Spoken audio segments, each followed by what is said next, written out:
Hello students, उम्मीद करता हूँ आपकी तैयारी अच्छी चल रही होगी।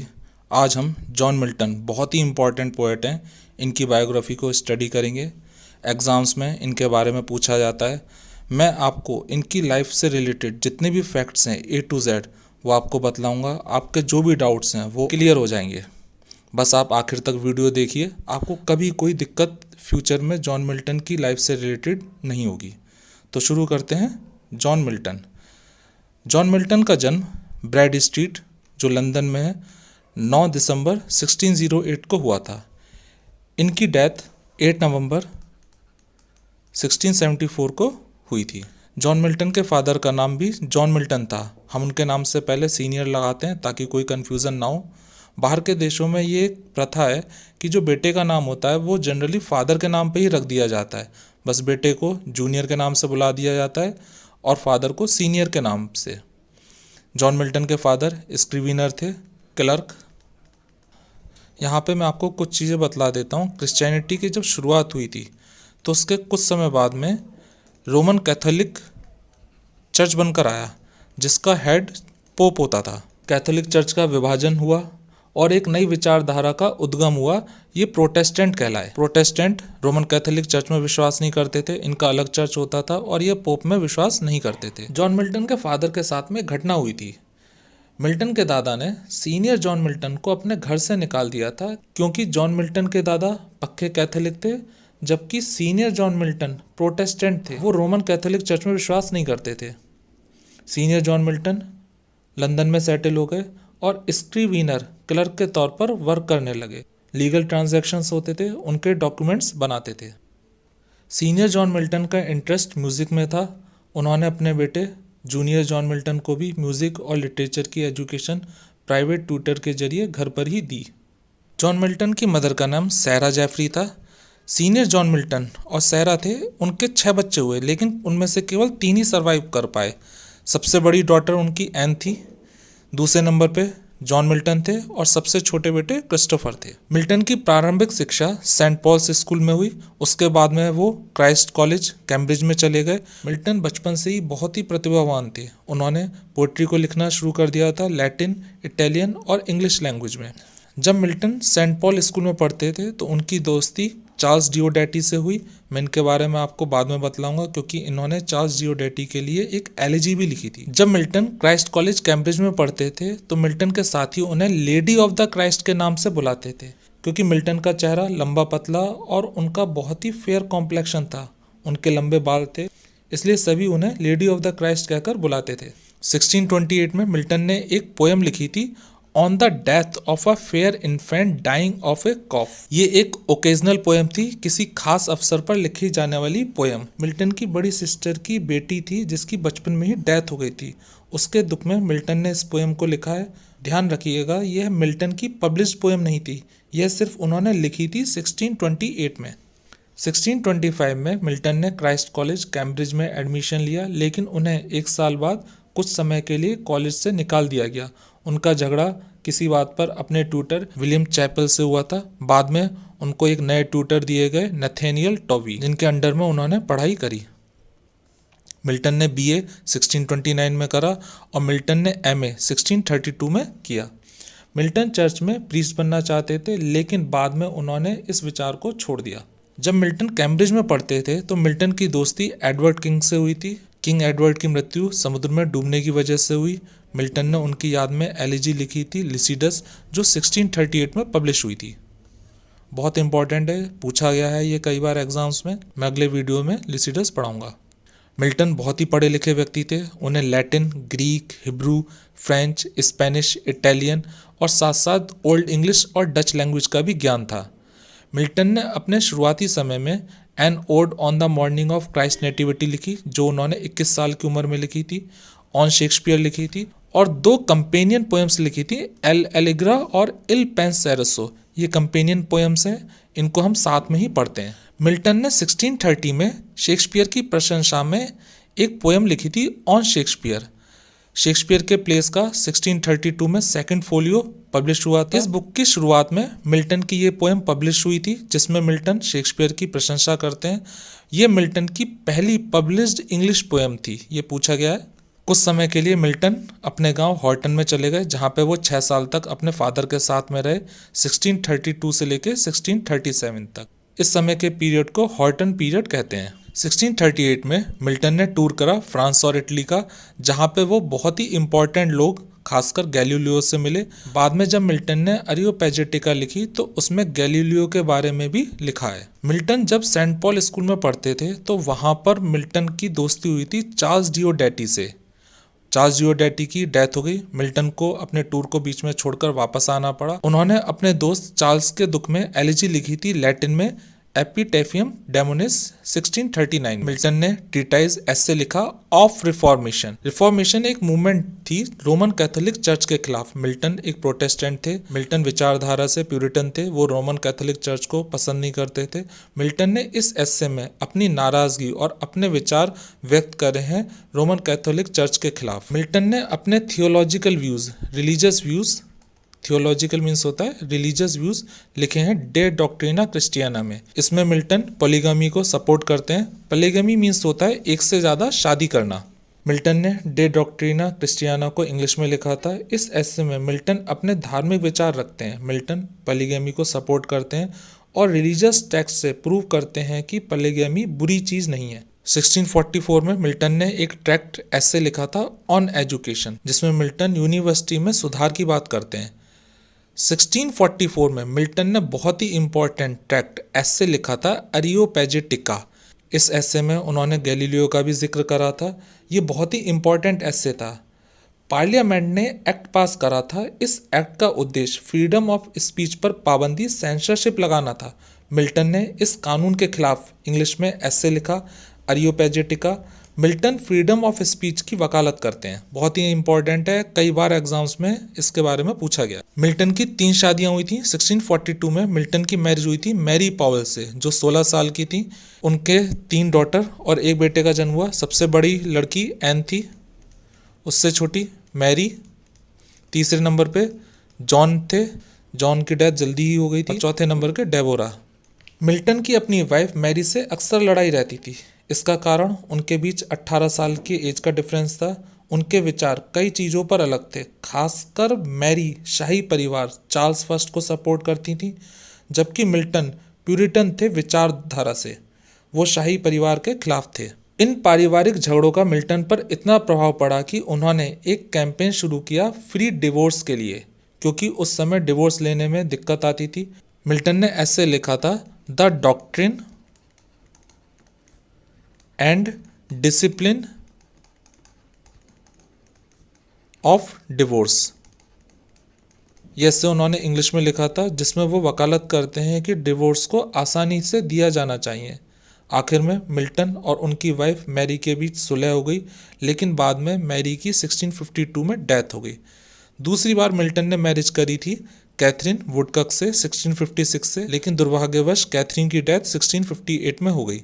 मिल्टन ने उनकी याद में एक सोनेट लिखा था ऑन हिज डिसीज्ड वाइफ, जिसमें वो अपनी वाइफ की मृत्यु पर दुख व्यक्त करते हैं। तीसरी बार मिल्टन की मैरिज हुई थी 1663 में एलिजाबेथ मिंसल से। उनके बीच एज का डिफरेंस 31 ईयर था, लेकिन उनका पारिवारिक जीवन काफ़ी बेहतर रहा। मिल्टन इस समय तक अंधे हो चुके थे। मिल्टन की थर्ड वाइफ ने उन्हें बहुत सपोर्ट करा और जो कुछ मिल्टन की लाइफ में परेशानियां थीं वो काफ़ी हद तक कम हो गई। During the English civil war Milton champion the cause of Puritans and Oliver Cromwell. यहाँ पे कुछ वर्ड्स आए हैं, civil war, Puritans, Oliver Cromwell, और एक वर्ड आया है कॉमनवेल्थ। मैं आपको इनके बारे में बतलाऊंगा, ध्यान से सुनिएगा, बहुत इंपॉर्टेंट है। 1625 से 1649 का जो समय है उसे कैरोलाइन एज कहते हैं, क्योंकि इस समय राजा चार्ल्स फर्स्ट से इंग्लैंड के। चार्ल्स फर्स्ट अपनी नीतियों की वजह से पार्लियामेंट और लोगों के बीच अनपॉपुलर हो चुके थे। 1642 में चार्ल्स फर्स्ट के खिलाफ सिविल वॉर स्टार्ट हुई। चार्ल्स फर्स्ट को गिरफ्तार कर लिया गया और 1649 में चार्ल्स फर्स्ट को मृत्युदंड की सजा दे दी गई। अब देखते हैं प्यूरिटन्स। रोमन कैथोलिक चर्च के खिलाफ आवाज़ उठ रही थी। प्यूरिटन्स वो लोग थे जो इंग्लैंड के चर्च को प्यूरिफाई करना चाहते थे। प्यूरिटन्स पोप और रोमन कैथोलिक चर्च के खिलाफ थे।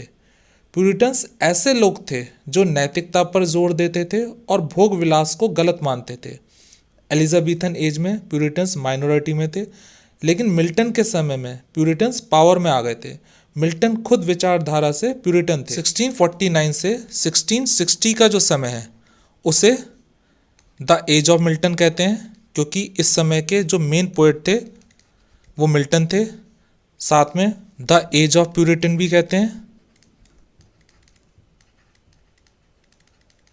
इसको प्यूरिटन इंटररेग्नम भी कहते हैं। इंटररेग्नम होता है ऐसा समय जब कोई गवर्नमेंट किसी देश में नहीं होती है। 1649 में चार्ल्स फर्स्ट को फांसी की सज़ा दे दी गई थी और प्यूरिटन्स पावर में आ गए थे। गवर्नमेंट को हटा दिया गया था। गवर्नमेंट पूरी तरीके से प्यूरिटन्स के हाथ में आ गई थी। इस वजह से इस समय को प्यूरिटन इंटररेग्नम भी कहते हैं। ध्यान रखिएगा, इस तरीके के वर्ड्स को जनरली पेपर में पूछ लिया जाता है। अब देखते हैं कॉमनवेल्थ क्या है। एक मतलब है कंट्रीज जो ब्रिटिश एम्पायर का हिस्सा रहे हैं। आपने सुना होगा कॉमनवेल्थ गेम्स होते हैं जिसमें इंडिया भी पार्टिसिपेट करता है। वो कंट्रीज पार्टिसिपेट करते हैं जो कभी ब्रिटिश एम्पायर के अंडर में रहे थे। यहाँ मतलब है स्टेट्स जिनका एक दूसरे से पॉलिटिकल और इकोनॉमिक कनेक्शन है। 1649 में किंग चार्ल्स फर्स्ट को मृत्युदंड देने के पश्चात कॉमनवेल्थ गवर्नमेंट 1649 में डिक्लेयर कर दी गई। कानून लाया गया जिसमें इंग्लैंड को कॉमनवेल्थ डिक्लेयर कर दिया गया। पावर पूरी तरीके से पार्लियामेंट और काउंसिल ऑफ स्टेट के पास चली गई। यह ऐसा समय था इंग्लैंड के इतिहास में पहली बार जब कोई राजा नहीं था। इस वजह से इसे प्यूरिटन इंटररेग्नम भी कहते हैं। ओलिवर क्रॉमवेल जो एक राजनेता थे, 1653 में उन्हें कॉमनवेल्थ गवर्नमेंट का लॉर्ड प्रोटेक्टर बना दिया गया। लॉर्ड प्रोटेक्टर का मतलब है हेड ऑफ द स्टेट। 1658 में ओलिवर क्रॉमवेल की डेथ हो गई। उनके बेटे को लॉर्ड प्रोटेक्टर बनाया गया, लेकिन इंग्लैंड में पॉलिटिकल इंस्टेबिलिटी आ गई। चार्ल्स फर्स्ट को मृत्युदंड दिया जा चुका था। चार्ल्स फर्स्ट का बेटा चार्ल्स सेकंड यूरोप में निर्वासन की जिंदगी जी रहा था। उसे इंग्लैंड वापस बुलाया गया और राजा बना दिया गया। Milton composed the tenure of Kings and magistrate. Important है, ध्यान से सुनिएगा। 1649 में चार्ल्स फर्स्ट को मृत्युदंड दिया गया था। उससे पहले मिल्टन ने एक एसे लिखा था the tenure of Kings and magistrate. इस एसे में मिल्टन कहते हैं कि अगर राजा गलत है तो उसे हटा देना चाहिए और रेजिसाइड को भी वो सपोर्ट करते हैं। रेजिसाइड से मतलब होता है राजा को मारना। इस वर्ड को ध्यान रखिएगा, रेजिसाइड। इस एसे को उन्होंने 1649 से पहले लिखा था। क्योंकि मिल्टन ने प्यूरिटन गवर्नमेंट कॉमनवेल्थ गवर्नमेंट को सपोर्ट करा था, इस वजह से क्रॉमवेल की गवर्नमेंट में एक डिपार्टमेंट था फॉरेन लैंग्वेज का, जिसमें मिल्टन को सेक्रेटरी बना दिया जाता है। वहाँ पे मिल्टन अपोलॉजिस्ट का वर्क करते हैं। अपोलॉजिस्ट वो व्यक्ति होता है जो किसी के सवालों का जवाब देता है। बाहर के देशों की गवर्नमेंट इंग्लैंड की कॉमनवेल्थ गवर्नमेंट पर आरोप लगाते थे। मिल्टन अपोलॉजिस्ट के तौर पे वर्क करते थे। वो इन सवालों का जवाब दिया करते थे। मिल्टन की आईसाइट कम होती जा रही थी और 1652 में मिल्टन पूरी तरीके से अंधे हो चुके थे। मिल्टन एसे और पोएम्स लिखा करते थे। इस वजह से मिल्टन को सहायता लेनी पड़ी अपने फ्रेंड्स की, जो उनके लिए लिखा करते थे। इन व्यक्ति को कहते हैं अमेनुएंसिस। ध्यान रखिएगा, मान लीजिए मैं एक बुक लिखना चाहता हूँ, लेकिन किसी वजह से मेरी हैंडराइटिंग ख़राब है या किसी और वजह से मैं लिख नहीं सकता, तो मैं किसी व्यक्ति की सहायता लूँगा जो मेरे लिए लिखेगा। वो व्यक्ति होगा अमेनुएंसिस। मिल्टन के फ्रेंड्स उनके लिए अमेनुएंसिस का वर्क करते थे। उनमें से एक अमेनुएंसिस थे एंड्रयू मार्वल, जो एक जाने माने मेटाफिजिकल पोएट थे। इस समय मिल्टन ने बहुत ही फेमस सोनेट लिखा था, when I consider how my light is spent. Editor ने इसके नाम को चेंज करा ऑन हिज ब्लाइंडनेस। बहुत ही इंपॉर्टेंट सोनेट है, मैं आपको पढ़ाऊंगा। ओलिवर क्रॉमवेल को 1653 में लॉर्ड प्रोटेक्टर बनाया गया था, कॉमनवेल्थ गवर्नमेंट का हेड ऑफ द स्टेट। 1658 में ओलिवर क्रॉमवेल की डेथ हो गई। ओलिवर क्रॉमवेल के बाद में उनके बेटे को लॉर्ड प्रोटेक्टर बनाया गया, लेकिन इंग्लैंड में इंस्टेबिलिटी, अराजकता की स्थिति आ गई। चार्ल्स सेकंड को इंग्लैंड में वापस लाया गया और उन्हें राजा बना दिया गया। जब चार्ल्स सेकंड को 1660 में सिंहासन सौंपा गया तो मिल्टन को गिरफ्तार कर लिया गया, क्योंकि मिल्टन ने कॉमनवेल्थ गवर्नमेंट को सपोर्ट करा था। मिल्टन को मृत्युदंड मिलना तय था, लेकिन मिल्टन के जो फ्रेंड्स थे उन्होंने राजा से अपील करी कि मिल्टन अंधे हो चुके हैं, वो अब राजा को कोई हानि नहीं पहुंचा सकते। मिल्टन पर फाइन लगाया गया और उन्हें रिलीज़ कर दिया गया। इसके बाद मिल्टन अपने गांव में आ गए। यहाँ पर उन्होंने एपिक पोएम पैराडाइज लॉस्ट को 1667 में लिखा। इसके सीक्वल पैराडाइज अगेन को 1671 में लिखा और सैमसन एगनिस्टीज को 1671 में लिखा। बहुत इंपॉर्टेंट है, मैं आपको पढ़ाऊंगा ये सब। पेपर में कई बार वर्ड्स दिए जाते हैं और हम कंफ्यूज हो जाते हैं कि ये वर्ड कहाँ से लिए गए। अगर आप रीडिंग करोगे तो आप देखोगे कि ये वर्ड आपको वहाँ पे मिलेंगे। यहाँ पे दो वर्ड आए हैं, अपहीवल। जब कहीं पर इनस्टेबिलिटी होती है, बड़ा परिवर्तन होता है, तो उसे अपहीवल कहते हैं, अ सडन बिग चेंज। दूसरा है रेस्टोरेशन, रिस्टोर से बना है रेस्टोरेशन, किसी चीज़ की दोबारा वापसी। चार्ल्स सेकंड को इंग्लैंड में बुलाया गया और उन्हें राजा बना दिया गया, तो इससे हम कहेंगे कि उन्हें रीस्टोर कर दिया गया और ये समय था रेस्टोरेशन पीरियड। इस वजह से 1660 से लेकर 1700 का जो टाइम है उससे रेस्टोरेशन पीरियड भी कहते हैं, क्योंकि चार्ल्स सेकंड को इंग्लैंड में राजा बना दिया गया था प्यूरिटन एज के बाद में। मिल्टन ने प्रोज में वर्क लिखा था हिस्ट्री ऑफ ब्रिटेन 1670 में।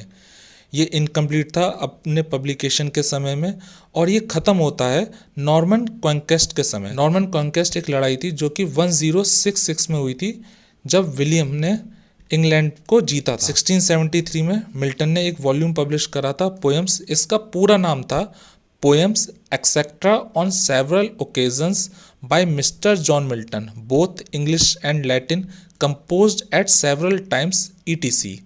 टाइटल से समझ में आ गया होगा, इन्होंने जितने ही वर्क्स पुराने समय में इंग्लिश और लैटिन में लिखे थे उन सबको उन्होंने इसमें पब्लिश करा था। 8 नवंबर 1674 को मिल्टन की गाउट गठिया की वजह से या फिर रीनल फेलियर किडनी फेलियर की वजह से डेथ हो गई। मिल्टन को दफनाया गया सेंट जाइल्स क्रिपलगेट चर्च में लंदन में। मिल्टन को इंग्लिश का सबसे महानतम पोएट में से एक माना जाता है। यहाँ पर कुछ क्वेश्चंस हैं, आपके अगर कुछ डाउट्स हैं वो सारे अब क्लियर हो जाएंगे। First question, in Milton's life the period from 1632 to 1637 is popularly known as. 1632 से लेकर 1637 के समय को मिल्टन की लाइफ में हॉर्टन पीरियड कहते हैं। हॉर्टन गांव का नाम है जहां मिल्टन 6 साल तक अपने पेरेंट्स के साथ रहे। यहाँ पे मिल्टन ने 4 वर्क्स को लिखा था, एल एलिग्रा को, इल पेंसेरसो को, कॉमस और लिसिडस को। In which year great plague occurred. Great plague फैला था 1665 में। इसकी वजह से लाखों लोगों की पूरे यूरोप में डेथ हो गई थी। इस समय मिल्टन लंदन से अपने गांव चैल्फटन सेंट गाइल्स में चले गए थे। Third, who has been called a belated Elizabethan. Elizabethan age थी 1558 से लेके 1603 तक।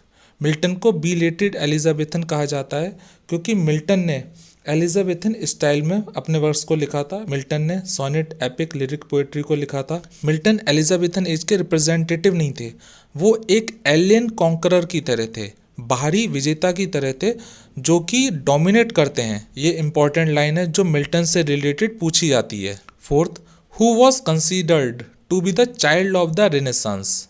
मिल्टन के वर्क्स में हमें रिफॉर्मेशन और रेनेसांस दोनों का प्रभाव मिलता है। रेनेसांस होता है पुनर्जागरण काल, रीबर्थ। रेनेसांस मानवता पर बल देता है। मिल्टन भी मानवता की बात करते हैं।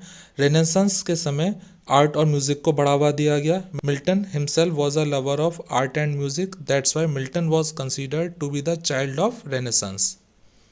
Fifth, which of the 2 major incidents occurred in 1652। Milton की लाइफ में 1652 में 2 इंसिडेंट्स हुए थे। मिल्टन पूरी तरीके से 1652 में ब्लाइंड हो चुके थे।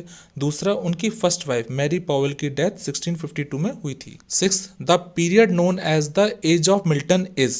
1625 से 1660 के समय को एज ऑफ मिल्टन भी कहते हैं, प्यूरिटन एज भी कहते हैं। इस समय के सबसे महान लिटरेरी फिगर जॉन मिल्टन थे और वो प्यूरिटन थे। Seventh, which poem of Milton was published in the second folio 1632 of Shakespeare's place. Shakespeare के प्लेस का सेकेंड फोलियो पब्लिश हुआ था 1632 में, जिसमें मिल्टन की पोएम पब्लिश हुई थी ऑन शेक्सपियर, जिसमें वो मिल्टन की तारीफ करते हैं। Eighth, in which year Oliver Cromwell died. Oliver Cromwell 1653 में कॉमनवेल्थ गवर्नमेंट के लॉर्ड प्रोटेक्टर बने थे और 1658 में इनकी डेथ हो गई थी। यहाँ पे मैं आपको कुछ इंपॉर्टेंट चीज़ बतलाता हूँ, आपको कुछ चीज़ें क्लियर हो जाएंगी। 1558 से लेके 1603 का जो समय था वो एलिजाबेथन एज कहलाता है। इस समय इंग्लैंड की महारानी एलिजाबेथ थी। 1603 से 1625 का जो समय था उसे जैकोबियन एज कहते हैं, क्योंकि इस समय इंग्लैंड के राजा जेम्स फर्स्ट थे। जैकोबियन एज के समय मिल्टन का जन्म हुआ था 1608 में। तो ये पूछा जा सकता है कौन सी एज में मिल्टन का जन्म हुआ था। 1625 से लेकर 1649 का जो समय था उसे कैरोलाइन एज कहते हैं।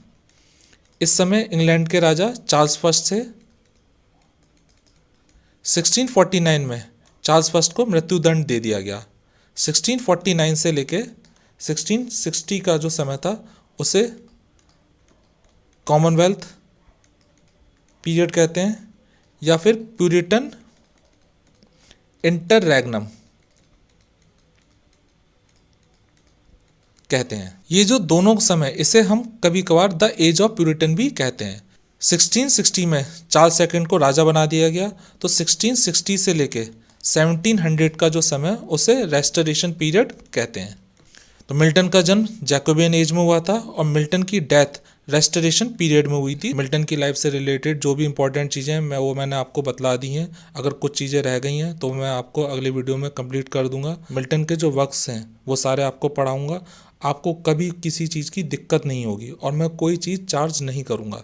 आप मेरे चैनल को सब्सक्राइब करें और अपने फ्रेंड्स से शेयर करें। तो मिलते हैं अगले वीडियो में स्टूडेंट्स। Good bye.